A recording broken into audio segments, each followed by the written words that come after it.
Amis du jour, chalutations. Pour les petits nouveaux, moi c'est Sekhmet et je vous souhaite la bienvenue dans mon podcast littéraire. Dans mon émission, je vais tenter 3 fois par semaine de vous donner envie de découvrir des livres de tout poil, récents et moins récents. Alors, si ça vous tente, c'est par ici la suite. Aujourd'hui, je vais vous présenter La petite échoppe des jours heureux de Kim Ji-yoon, publiée aux éditions J'ai lu. Dans ce roman, nous allons voyager jusqu'en Corée du Sud, à la capitale, dans le quartier de Yeonnam-dong. C'est là que depuis 40 ans, M. Jang Yong habite dans une maison individuelle sur 2 étages. Blanche avec un grand jardin où une belle pelouse pousse, la propriété est protégée par un immense portail en fer. Quand M. Jang s'est installé, le quartier était bien plus calme qu'aujourd'hui. Mais en 40 ans, sa proximité avec le très populaire Hangdae a tout changé. La plupart de ses voisins ont loué leur maison en la divisant en 2. À l'étage des cafés ou des restaurants et au rez-de-chaussée des magasins, ce qui a fait changer de façon plutôt radicale le quartier des débuts. Monsieur Jang est un irréductible. Il continue d'habiter sa maison et ce malgré l'absence de sa défunte épouse. Pour occuper les 6 pièces de la maison, il peut compter sur la fidèle présence de Ginny, son jindo coréen de 9 ans. Si le vieil homme a souvent envisagé de déménager pour plus petit, il n'a jamais sauté le pas. Quitter son jardin où sa femme et lui ont planté un magnolia, un jujubier, un plaque minier, des pieds de vigne et tout un tas d'autres plantes aux vertus médicinales diverses et variées, lui semble impossible. Trop de souvenirs heureux sont liés à ces murs pour que Yang accepte de quitter son chez lui.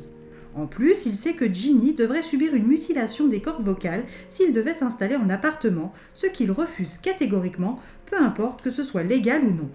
Monsieur Jang a tenu pendant près de 50 ans une pharmacie près du métro Shinchon et c'est contraint et forcé qu'il a rendu sa blouse suite à une erreur de lecture d'ordonnance engendrant la délivrance des mauvais traitements.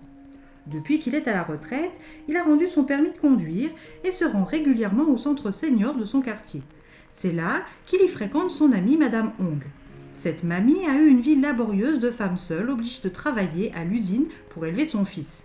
Elle a perdu une phalange à cause d'une machine à coudre, ce qui aujourd'hui embarrasse son petit-fils quand elle va le chercher à l'école.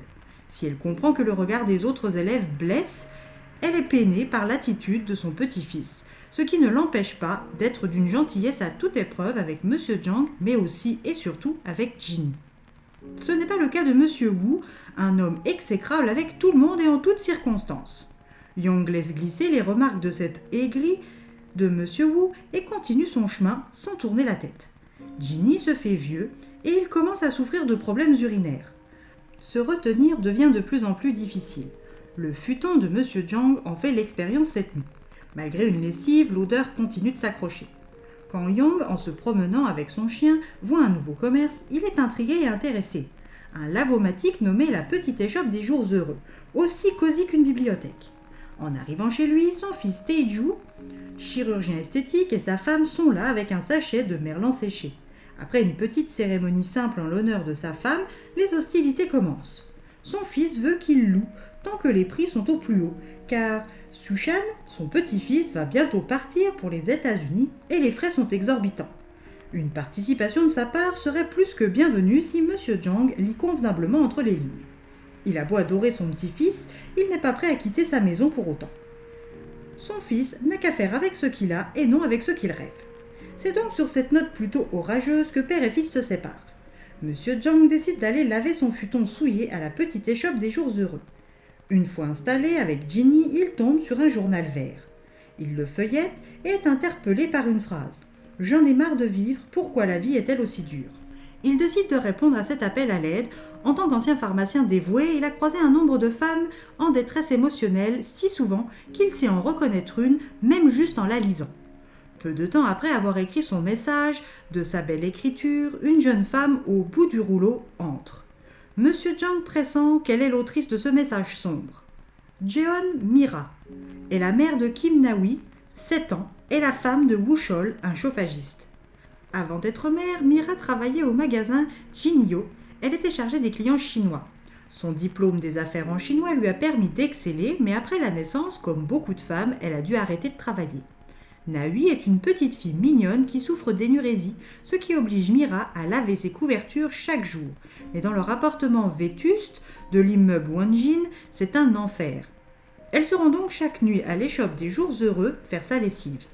Cette laverie a-t-elle le pouvoir de rapprocher les gens, d'exaucer les vœux? Ou bien est-ce le couvert de la nuit et le ronron des machines qui tournent qui aident à méditer sur des solutions aux problèmes que l'on rencontre? À vous de franchir la porte de la petite échoppe des jours heureux pour le savoir.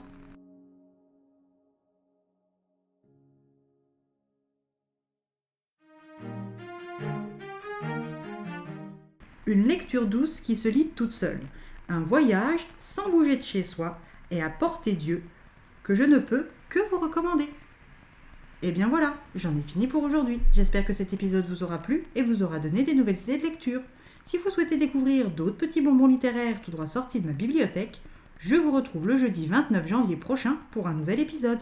Et si d'ici là je vous manque de trop, n'hésitez pas à me rejoindre sur mon compte Instagram, @leslecturesdeSekhmet.